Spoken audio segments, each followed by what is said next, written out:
팁을 하나 드린다 그러면은 소비자분들이 좀 착각하고 계신 게 뭐냐면은 금 한 던이 얼마예요? 그러는데 저희는 장사꾼이잖아요. 장사꾼들은 일단 금값을 낮춰요. 일부러. 그러니까 이 소비자분들은 금값이 적게 부르는 곳이 싸다고 가는데 싼 데가 결코 싼 데가 아니라는 거죠. 이거 꼭 기억하셔야 돼요. 가장 중요한 건 뭐냐면은 저 간단하게 소개 한번 부탁드릴게요. 저는 종로에서 25년 동안 종사하고 있는 버돌이라는 금은방 주인이고요. 나이는 어떻게 되세요? 50대 중반입니다. 저희 매장은 바로 여기입니다. 예, 아주 럭셔리하죠? 네. 안녕하세요. 바로 앞에 저 장식해둔 게 눈에 띄었는데 저거 진짜 금이에요? 아니에요. 저건 샘플이에요. 저거 진짜면 위험해서 안 돼요. 근데 사실 이거 장난으로 진짜예요 라고 한 적도 있는데요. 그러다 큰일 나겠더라고요. 그래서 그냥 오시면은 무조건 이거 가짜입니다, 견본품입니다, 그렇게 얘기를 하고 있습니다. 여기서 막 사진도 찍고 너무 좋아하시더라고요. 지금 옆에는 어떤 손님들 오신 거예요? 선물하려고 어버이날이어가지고 아버님께 목걸이 선물하신다고 사러 오신 겁니다. 그러면 여기는 금 목걸이라든가 기념품이라든가 장신구들 판매하는 가게인가요? 저희 전문은 골드바, 실버바를 판매하는 게 주 업무고요. 골드바면은 이렇게 네모나게 된 걸 말씀하신 거예요? 네, 맞습니다. 여기 있는 것이 골드바고요. 여기 있는 것들이 여기 실버바고요. 이런 것들이 골드바라고 그러거든요. 이런 것들이 지금 100돈짜리입니다. 100돈이면은 지금 궁금하신 게 금액이죠? 네. 예, 금액을 말씀드리기가 좀 그렇긴 한데 지금 요거 하나가 4천만 원이 넘습니다. 저 한번 들어봐도 되나요? 예. 묵직하네요. 묵직하죠? 그리고 이제 요게 이제 100g짜리. 보통 제일 많이 구입하시는 게 요 100g짜리입니다. 그 다음에 보시면은 같은 100g인데 크기가 좀 틀리죠? 그러네요. 예, 요거는 이제 중량으로 가는 거기 때문에 얘는 좀 두껍고 얘는 좀 얇습니다. 그 다음에 이제 투자로 하시는 분들, 옛날에 그 어머님들 금은방에서 개 같은 거 할 때 많이 사용했던 주물금입니다. 요거 보시면은 어머님들이 저거 옛날에 나도 저런 거 했었는데 라고 생각하실 겁니다. 이게 어머니들이 모여서 돈 모아서 투자하시는. 맞습니다. 요즘도 그런 개 많이 하세요? 요즘은 거의 많이 없어졌죠. 요즘에는 유튜브 같은 방송 같은 경우에서 정보를 많이 얻으시니까 개 가지고 돌아가면서 이 금 타고 이런 것들은 거의 다 없다고 보시면 될 것 같습니다.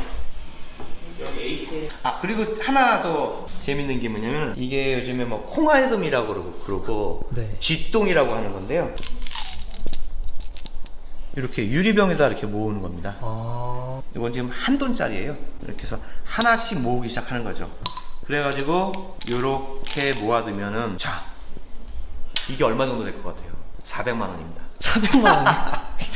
그리고 요즘에 이제 고등학생분들이나 대학생분들이 좀 유행하는 것도 있는데요. 고등학생, 대학생들 사이에서요? 이걸 갖다가 왜 반려돌이라고 있죠. 반려돌. 돌멩이를 키운다 해서 반려돌인데 요즘에 이게 반려금이라 그래갖고 이렇게 사람처럼 리본도 달고 일광욕도 하고 그러니까 이렇게 막 꾸미고 그럽니다. 좀 젊으신 분들이.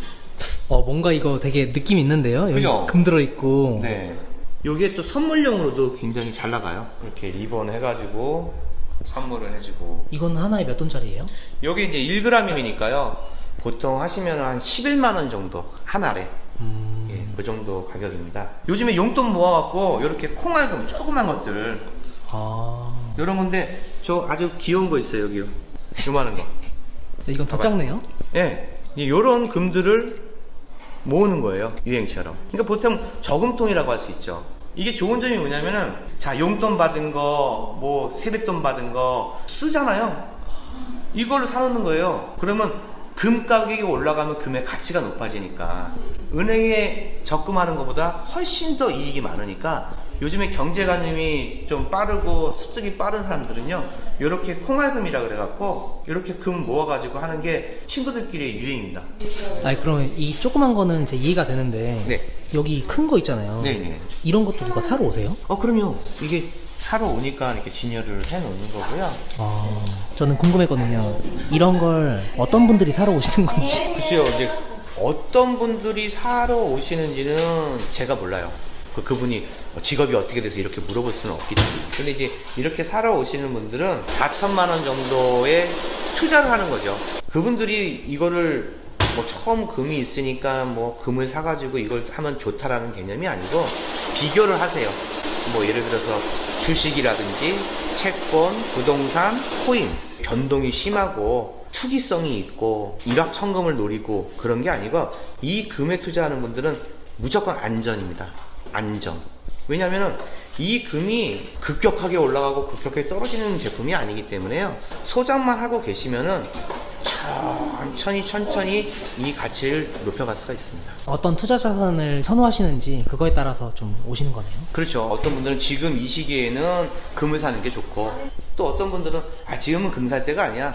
지금은 부동산이야. 하지만 또 부동산 사시고 그러는 거죠. 저희가 사실은 처음에는 결혼 예물 전문점으로 유명했습니다. 그것 때문에 또 생생정보통 뭐 이런 데 많이 나왔는데 이제 이쪽으로 하다 보니까 결혼하시는 분들이 너무 없는 거예요. 그리고 옛날에는 예물을 뭐 3세트, 4세트, 최소한 1세트 했는데 요즘 젊으신 분들은 실속 위주로 바뀌어갖고요. 거의 커플링 하나면 끝나는 그런 패턴으로 바뀌어가지고 저렇게 금시장 쪽으로 좀 패턴을 좀 바꾼 상황입니다. 그럼 어떻게 보면 좀 상품을 좀 늘리신 거네요. 예, 맞습니다. 그전에는 여기가 거의 90%가 됐었는데 지금은 오히려 이쪽이 80%, 20%로 좀 바뀌었습니다.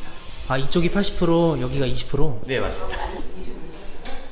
어떤 업무 하세요? 회사에서 금 납품 때문에 견적서 좀 보내달라고 해갖고요. 지금 요거 하는 것이 지금 정년퇴직 하시는 분이 행운의 열쇠 10돈으로 좀 해달라고 해갖고 지금 견적서를 작성하고 있습니다. 혹시 궁금한 게 10돈이면 얼마예요? 지금 10돈이면은 430만원 정도 들어가고요.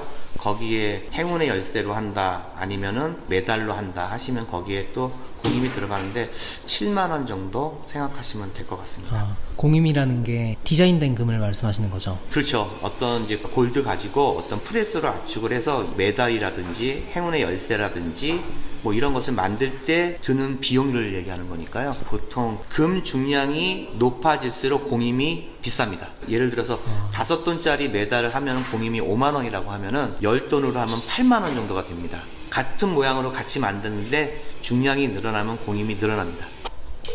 네. 예, 부장님. 예. 돼지로 10돈으로 해가지고 견적서 올리면 되겠습니까? 네, 알겠습니다. 예. 예, 감사합니다. 예. 아까 그 회사죠? 네, 예. 이런 그 좀 기업 거래처도 많이 있으신 편이에요? 기업체 같은 경우에는 유명한 데도 좀 4-5군데 하고요. 저희 같은 경우에는 중소기업이 많습니다. 사실 이것도 견적 입찰 싸움입니다. 그래서 저희가 또 회사 같은 데도 찾아가 갖고 인사도 드리고요. 한 번은 저희가 보통 카다로그라고 하죠. 우리 대한민국에 있는 모든 회사에 다 보냈었습니다. 거기서 담당하신 분들한테 조금 저희 물건 좀 써주시면은 저희가 진짜 성의를 다해서 잘하겠습니다 라고 해가지고 그런 노력에 의해서 좀 많이 거래하게 되었습니다. 되게 영업 활동에 노력을 되게 많이 하시네요. 예, 저희는 이제 아침마다 저희가 저희 직원들하고 회의를 많이 하고요. 요즘에는 이제 상상력이 풍부한 직원분들이 많아가지고요. 저는 웬만하면 그걸 다 실현시키도록 노력합니다. 그 김한규 씨 거 그 가수동 팔찌하고 세금 목걸이 있는데 이거 공장으로 돼 있는데? 오케이. 주문 들어온 거예요? 아니요, 이제 나갈 거예요. 지금 이제 공장하고 전화를 해서 물건 몇 시까지 갖다 줄 수 있냐고 물어보고 손님한테 전화해서 몇 시까지 오시면 됩니다 라고 하고 택배 보낼 거는 오늘 또 해갖고 택배를 보내야 되고. 장사 되게 잘 되시네요. 잘 되는 편인데 그렇게 잘 되진 않습니다. 혹시 여기 그 좀 매출이나 이런 것도 좀 알 수 있을까요? 금을 하는 거기 때문에 네. 한 달에 매출로 따지면 좀 많죠. 금 요만큼이 40만 원인데요. 다른 분들은 막 매출량이 많으니까 굉장하다 하는데 그 매출에 비해서 저희 이익금은 그렇게 많지는 않아요. 혹시 몇 프로 정도? 뭐 안 믿으시겠지만은 뭐 하여튼 한 2%? 2%요? 예, 2% 3% 정도밖에 안 됩니다. 그 대신에 좀 많이 하는 편이죠. 모여 있는 곳에서 장사를 하다 보니까요. 손님이 와갖고 제일 중요한 게 금 한 돈이 얼마예요? 금 한 돈이 얼마입니까? 그럼 얼마입니다. 저희들끼리 경쟁이 있다 보니까 마진을 많이 할 수가 없죠.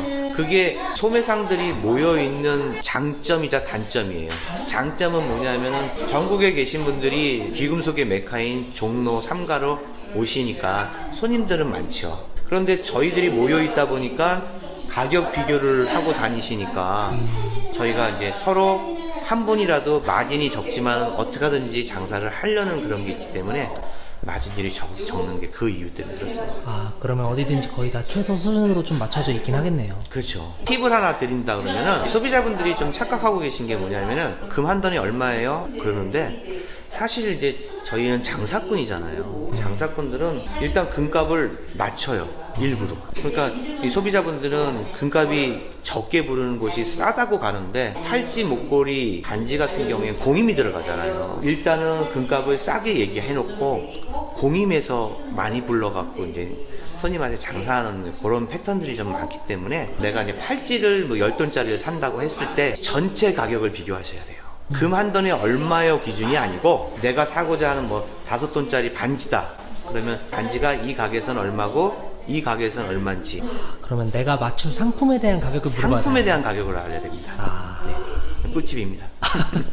누군가가 금을 팔러도 오시잖아요. 그때 그 가짜로 좀 들고 오시는 분 없어요? 악의적으로 금이 아닌데 겉에다가 이제 금 맥기라 그러죠. 코팅을 해가지고 중량을 맞춰서 파는 경우가 몇 번 뭐 전당포라든지 아까 얘기한 지방의 한적한 금방 같은데 나이 드신 분 하는데 그런데 가가지고 팔아가지고 당했다는 얘기는 좀 들었거든요. 아. 근데 저희 같은 경우에는 소비자가 이거를 뭐 금이 아닌데 일부러 해가지고 파는 경우는 없습니다. 그럼 그 사장님은 어떻게 구별을 하세요? 구별법은 이게 순금이냐 18K냐 14K냐는 그 제품 안에 써 있어요. 여기 보이나요? 이게 585라고 써 있는데. 아, 안쪽에요? 네. 네.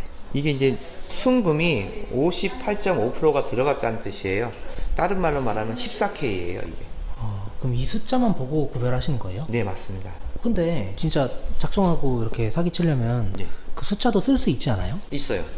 그런 경우는 어떻게 하세요? 일단 그런 거는 정교하지가 않아요. 또 하나는 뭐냐면은 무게가 틀려요. 무게가 틀리고 그리고 이제 그런 거 같은 경우에는 계획적으로 찍어가지고 팔 목적으로 한다는 거는 큰 범죄예요. 그러니까 예를 들어서 뭐 위조 지폐를 한다든가 뭐 이런 것들은 아주 큰 범죄이기 때문에 그 사람들의 이득이 그렇게 크지 않을 것 같아요. 대량으로 만들어서 한꺼번에 동시에 뭐 100명을 동원해서 팔았다. 그렇게까지 할 건 아닌 것 같아요. 쉬운 건 아닌데. 절대 쉬운 거 아닙니다. 예, 그 저기 전화 달라고 해갖고 전화 드렸어요. 그 5돈 목걸이가 좀 얇으세요? 너무 가늘고 그러지는 않아요. 3돈 정도 되면 가느는데 저 입장에서는 추가하라고 그러면 저도 장사하고 좋죠. 근데 그냥 그 정도면 충분해요. 예, 알겠습니다. 받으면 전화 드릴게요. 방금은 어떤 분이에요?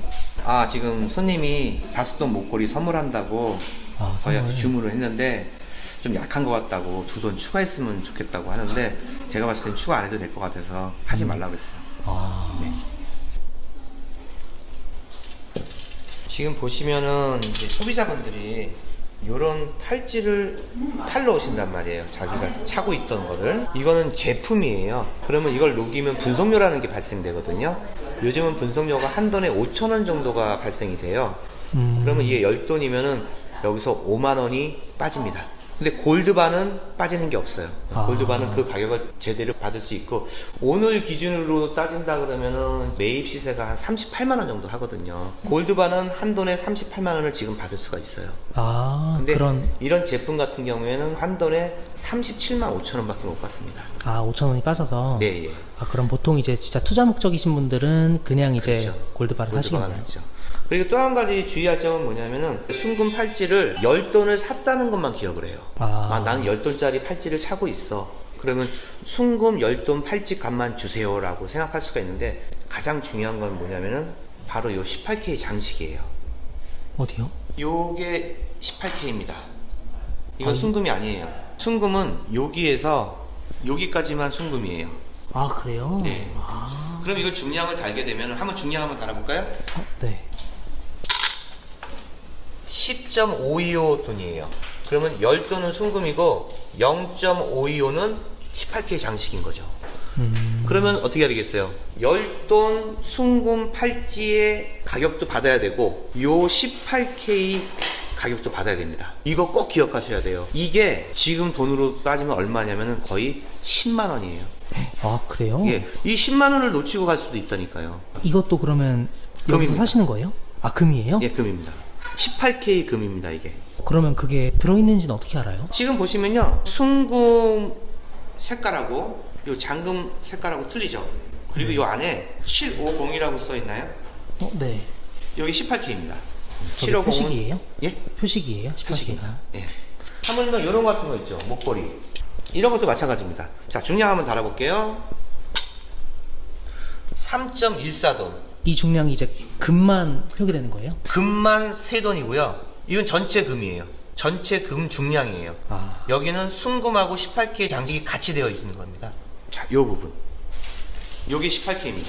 이건 또 어떻게 구별해요? 18K인지? 요것도 여기 써 있습니다. 750이라고 써 있고요. 칼라도 틀리고 중량을 달아보면은 3돈이 넘게 나옵니다. 그래서 이것도 만약에 내가 목걸이를 찾아가 금방 가갖고 저 이거 팔아주세요 라고 얘기했어요. 그러면은 저는 오늘 금값이 38만원 정도 받을 수 있으니까 분송료가 5천원이니까 돈당 37만 5천원을 받겠구나. 아니에요. 요 18K 장식값도 꼭 받으셔야 돼요. 요것도 4만원 정도 돼요. 근데 이거를 좀 그 언급을 안 하시는 분도 있나요? 아, 옛날에는 이거 언급 안 하신 분도 되게 많았어요. 근데 요즘은 제가 유튜브도 그렇고 방송에도 그렇고 계속 이걸 강조하고 있거든요. 그러니까 저희는 소비자 입장에서 말씀을 드리는 거니까 이거 본인이 안 챙기면 누가 챙겨주지 않거든요. 그러니까 가실 때 파실 때는 항상 18K 장식도 얼마인가 물어봐야 돼요. 또 궁금했던 게 보통 이렇게 금을 투자를 많이 하시잖아요. 금 투자를. 네네. 근데 금보다 조금 더 투자 자산으로서 좋은 그런 보석들이 있을까요? 귀금속 쪽으로는 최고는 금입니다. 금을 따라갈 수가 없어요. 근데 그 다음에 요즘에 많이 하시는 거는 은입니다. 실버. 그러니까 내가 사고 파는데 별 편차가 없이 안정적으로 할 수 있는 자산은 금과 은입니다. 그리고 그전 같은 경우에는 다이아몬드도 있었어요. 다이아몬드. 예. 근데 다이아몬드는 지금 가격이 좀 많이 다운되어 있는 상태고, 그래요? 예. 뭐 오르고 내리고 하는 경우가 있긴 있는데 요즘 다이아몬드는 인조나 합성 다이아몬드들이 좀 많이 나와갖고 조금 많이 떨어진 상태입니다. 그렇다고 해서 지금 다이아몬드 많이 떨어졌으니까 다이아몬드 사두세요라고 하기는 조금 좀 어폐가 있습니다. 그러면 투자 자산으로서 가장 안 좋은 보석류도 있나요? 글쎄요, 안 좋은 거는 저는 이제 생물이 뭐냐면은 예를 들어서 뭐 진주, 바다 조개에 나오는 진주, 호박, 소나무 송진으로 만든 호박, 뭐 이런 생물로 만든 것들은 그 가치가 조금 되팔기가 좀 힘든 보석들입니다. 그리고 또 고가품이 있어요. 고가품은 이제 뭐 루비라든지 에메랄드라든지 뭐 사파이어 이런 것들은 조그만 것들은 값어치가 별로 없는데 손톱만한 것들 그런 것들은 상당한 가치가 있어요. 그러니까 저희들이 얘기할 때는 그거를 미술품이라고 얘기해요. 똑같은 컬러의 루비나 에메랄드가 없습니다. 전 세계에는요. 그렇기 때문에 소장 가치가 있긴 있는데 그것들은 저도 좀 그들만의 세계에 계신 분들 그분들 같은 경우에는 뭐 10캐럿짜리 15캐럿짜리 루비 에메랄드, 다이아몬드 이런 것들은 가지고 계신 경우가 좀 있고요. 그 가치는 희소성이 있기 때문에 가격이 많이 올라갈 수도 있습니다. 거기까지는 일반 분들은 별로 안 하시는 게 좋을 것 같습니다. 그럼 이렇게 귀금속 하시는 입장에서도 그냥 그 금을 제일 많이 이제 깔아두고 계시겠네요. 그렇죠. 이제 저희 입장에서도 금을 깔아두는 게 이롭죠. 금값이 오르면은 자산 가치가 올라가니까 되도록이면 이제 금으로 깔아놓는 경우가 많습니다. 그전에는 이렇게 금 팔찌 같은 거 차면은 조금 나이 들어 보이고 패션 감각이 안 맞다고 생각하는데요. 요즘은 부의 상징이라 할까요? 요즘 금값이 너무 올랐잖아요.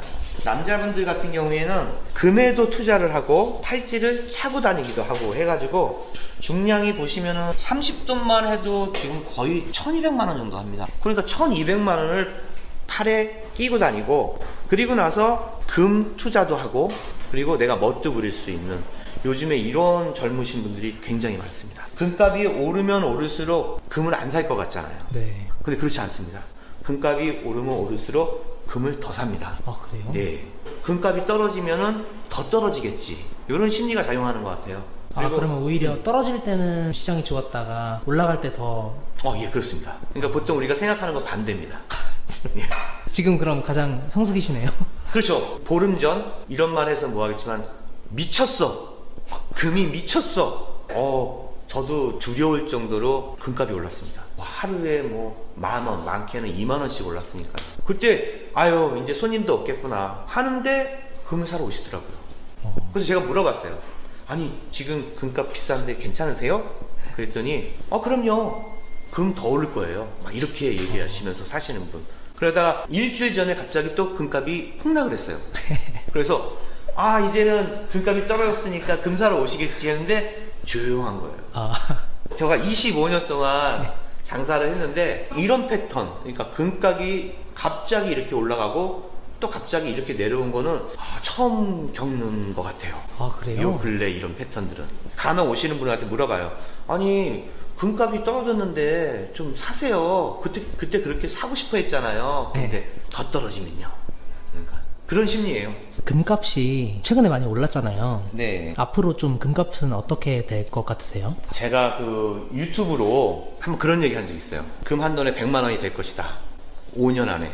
한돈 예. 100만 원. 근데 제가 이렇게 말씀을 드리는 근거가 있어요. 그때 당시에 금값이 25년 전에 4만 원이었어요. 그러면 25년 후에 10배 이상이 오른 거죠. 그래서 지금 솔직히 말씀드리면은 사실 경제가 그렇게 좋다고 할 수가 없는 상황이고 국가 간의 분쟁도 많고 각국에 있는 화폐가 너무 많이 발행을 해가지고 돈의 가치가 떨어지는 이 상황에서 물가는 계속 올라가고 안전자산인 금만이 사람들의 관심을 많이 얻거든요.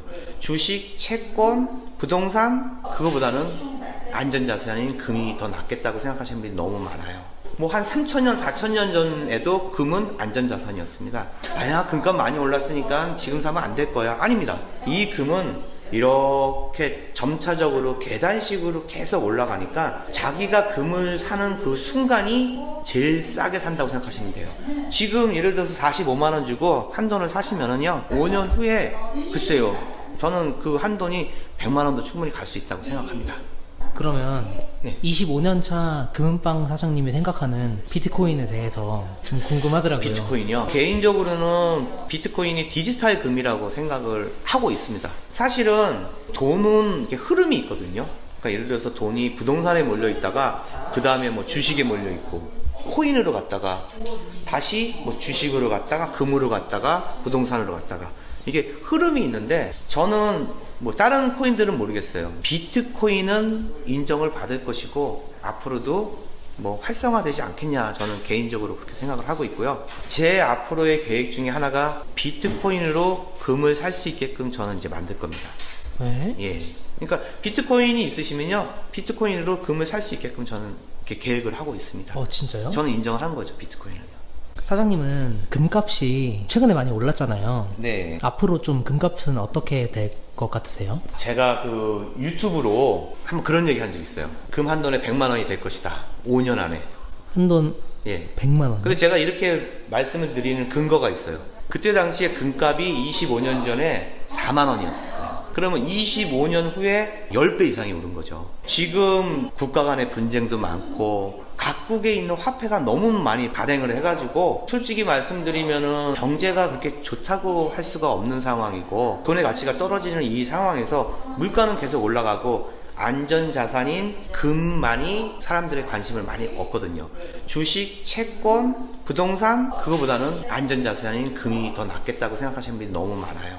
뭐 한 3,000년, 4,000년 전에도 금은 안전자산이었습니다.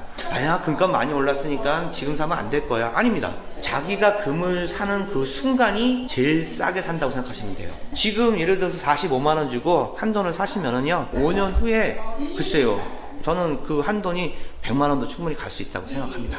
근데 저 금은빵을 차리면 네. 장점이 계속 금값이 오른다고 말씀하셨잖아요. 네네. 금은빵을 차리려면 금을 사야 되니까 자연스럽게 좀 투자도 된다고 봐야 되나요? 금은빵 하시는 분들은 다른 사업을 하거나 뭐 장사를 하는 거에 비해서 유리한 점이 있어요. 자산이 기호식품이나 이런 게 아니기 때문에 그대로 남아있어요. 금값이 오르면 오를수록 내가 갖고 있는 반지, 목걸이, 팔찌가 가치가 올라갑니다. 그렇기 때문에 자기가 관리만 잘하면은 뭐 그렇게 위험한 장사는 절대 아닙니다. 단지 하나 좀 우려스러운 건 뭐냐면은 금 한 돈에 지금 45만 원 정도 되기 때문에 계산을 까딱 잘못하든가 아니면 내가 소홀해서 뭐 이걸 뭐 떨어뜨렸다 이러면 그 가치가 너무너무 중요한 거예요. 그러니까 자산 관리를 정말 잘 하셔야 돼요. 그리고 내 자산이 가치가 올라갔어요. 네. 그러면 와 금방 사장님 좋겠다. 금값 올라서 그런 얘기 진짜 많이 듣거든요. 친구들도 그래요. 야 너 금값 올라서 좋겠다. 아 나 진짜 부럽다. 그렇지만 저희들은 이걸 그만두었을 때 좋은 겁니다. 그만두고 뭐 현금이나 이걸 다 가치를 다 소모했을 때 그때 결정이 나는 거지. 물론 다른 거에 비해서는 유리합니다. 이 자산의 가치가 올라가니까. 그러면 궁금한 게 금은방 같은 경우는 창업하려면 좀 비용이 얼마나 들어요? 제가 처음 장사했을 때는 임대료까지 하고 제품 깔고 딱 5천만 원 정도 들었거든요. 근데 지금 이제 물가도 많이 오르고 금값도 너무 많이 올라갔고요. 임대료는 빼고 보증금도 빼고 순수하게 귀금속을 차려놓고 장사하시려면은 한 2억에서 3억 정도는 생각하셔야 될 것 같습니다. 좀 많이 드네요. 뭐 조그맣게 하려면 조그맣게 할 수도 있는데 그 정도는 돼야지만 다양한 손님들을 받을 수 있기 때문에 그 정도는 필요할 겁니다. 여기 이제 금은방 사장님들이 모여 있잖아요. 네네. 평균적으로 이제 가져가시는 수익들이 좀 어떻게 되세요? 저희 금은방 사장님들이 자기 수익을 자기가 얼마 한다고 절대 얘기 안 합니다. 그냥 저희들은 이렇게 생각을 해요. 사장님 요즘 어떠세요? 그러면 사장님이 야 오늘 어려워 죽겠다. 그럼 그분 돈 번 거예요. 근데 아 야 어저께 막 손님 와갖고 막 진짜 정신 없었잖아. 그분 돈 없는 분이에요. 그래요? 저희들은 죽는 소리 한다고 그러죠. 죽는 소리 하시는 분들이 안정적이고 돈을 버시는 분들이고요. 막 그냥 허풍으로 얘기하고 또 뭐 자랑하고 이런 분들은 믿음이 안 갑니다. 저희들 특징이 그래요. 그래요? 금은방 사장님들의 세계관이 있네요. 예, 그리고 저희들은 좀 약간 비밀 위주예요. 아, 내 어저께 뭐 얼마 정도 벌었잖아. 그런 얘기 절대 안 해요. 그분이 얼마를 버는지 정말 저도 잘 몰라요. 그리고 저도 다른 분들한테 제가 얼마를 버는지 얘기 안 합니다. 제가 얼마 번다고 얘기해도 그 사람 믿지도 않고요. 허풍되는 순간에 쟤 좀 아닌 것 같아 이렇게 하고요. 그런 뭐 매출이나 이런 관계에서는 잘 모릅니다, 사실은. 또 궁금했던 게 네. 동네에 금은방들이 하나씩 있잖아요. 네. 그 손님이 있는 걸 별로 본 적이 없거든요. 근데 어떻게 그렇게 가게가 유지되는지. 옛날 같은 경우에 응답하라 뭐 1988인가 뭐 거기에서도 태기 아버지가 금은방을 했었어요. 그 동네 어귀에 금은방이 있으면 그 금은방에서는 단지 목걸이도 팔지만 시계도 팔고 벽시계도 팔고 막 그랬어요. 옛날에 어디 뭐 이사 가거나 어디 개업하면 벽시계도 막 해주고 막 그랬거든요. 근데 그런 데 같은 경우에 동네 아주머니들의 모임 장소였어요. 금은방들이.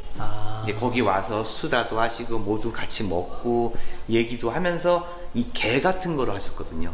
모임개. 돌아가면서 금 뭐 5돈 10돈씩 하고 그리고 이제 그거 가지고 난 팔찌 할래 목걸이 할래 이러면서 했었고 그리고 이제 옛날에는 결혼 예물 같은 거 하면은 사돈끼리 좀 위험 같은 거 허례허식 같은 거가 있어가지고 야 그래도 우리 아들 결혼하는데 며느리 막 5세트 막 7세트 해줘야지 보여줘야지 하면 우리 금은방들은 너무 좋아하죠.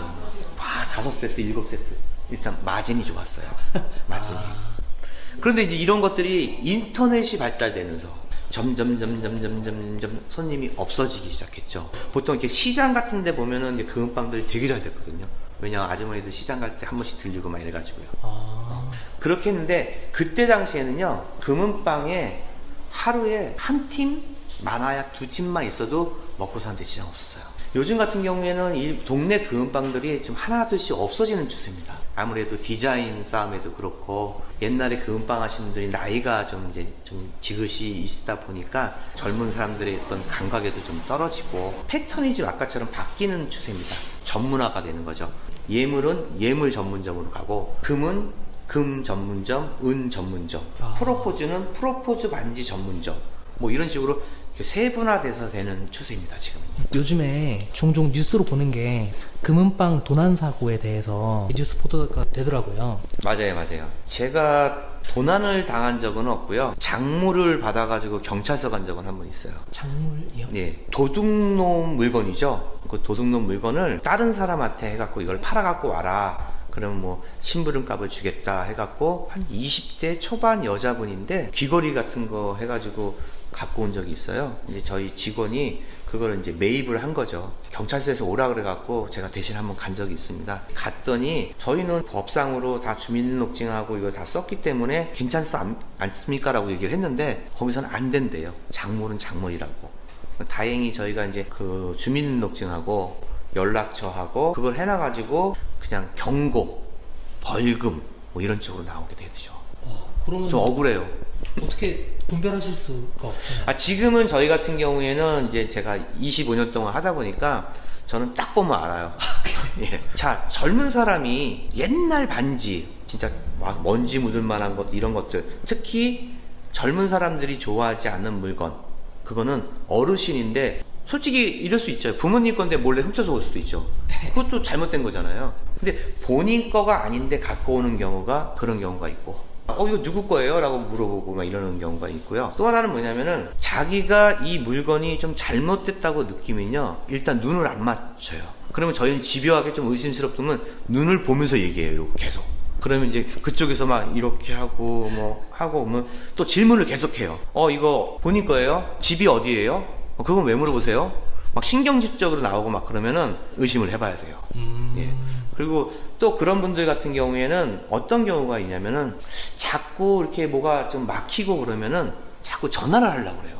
여기 딴 데 갈게요. 뭐 이런 이상한 얘기를 하고 막 그런 경우도 있고요. 도난 같은 문제 같은 경우에는 사실 요즘에 금은방에 대낮에 옵니다. 대낮에. 그것도 오토바이 헬멧 쓰고 딱 내리고 그냥 들어와요. 들어와서 진열장을 망치로 그냥 보는 데 앞에서 깹니다.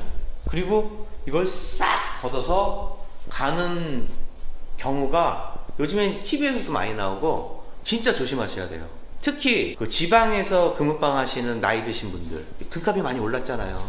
그러면 요만큼만 가져가도 몇 천만 원이 되는데 그냥 들어와서 옛날에는 뭐 밤에 뭐 어떻게 했다든가 아니면 뭐 이 열쇠를 따서 뭐 도난을 했다든가, 물론 CCTV도 많고 요즘 보안도 잘 돼 있지만은 요즘은 무섭게 그냥 대놓고 와가지고 그냥 망치로 깨고 가는 경우가 있기 때문에. 그러면 좀 진짜 외진 곳에 있는 금방이 좀 그런 사고가 많은 편인가요? 그렇죠. 아무래도 이제 그런 외진 곳에 있으면은 도망갈 때도 좋고, 그다음에 이제 나이 드신 분 혼자 하시는 이런 것도 아마 파악을 하고 하는 것 같은 느낌이 들더라고요.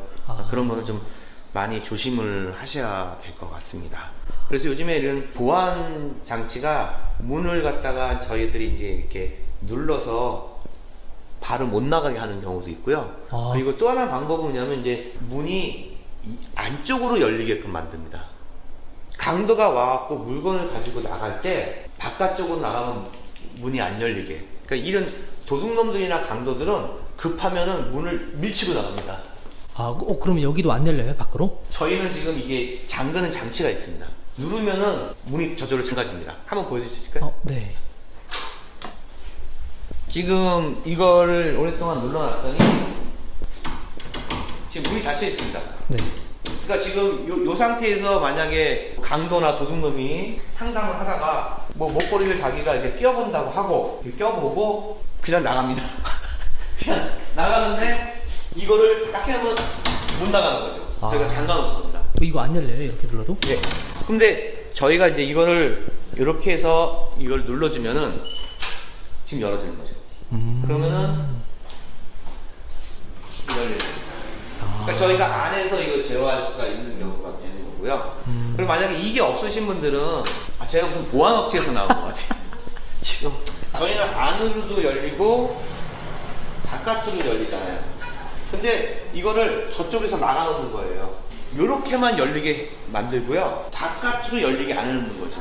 그러면 도둑놈은 자기가 마음이 급하니까 뛰어가면서 문을 이렇게 열고 나가는 거예요. 그러니까 저걸 바깥으로 열지 않게끔 저기 홈만 만들면 되거든요. 보통 금은방에서. 그분들은 이제 도둑놈이 급하니까 도둑놈이 이렇게 열고 나가면 되는데 보통 도둑놈은 그냥 바깥으로 이렇게 밀고 도망가려고 나가는 거예요. 근데 이걸 닫아놓으면 당황하고 뛰어 올라가서 잡을 수 있으니까 이것도 한 가지 팁이 될 수 있으니까요. 한번 이렇게 외곽지대에 금은방 하시는 분들, 이런 분들 같은 동료로서 이렇게 시설만 해놔도 아마 조금은 안심이 될 것 같습니다.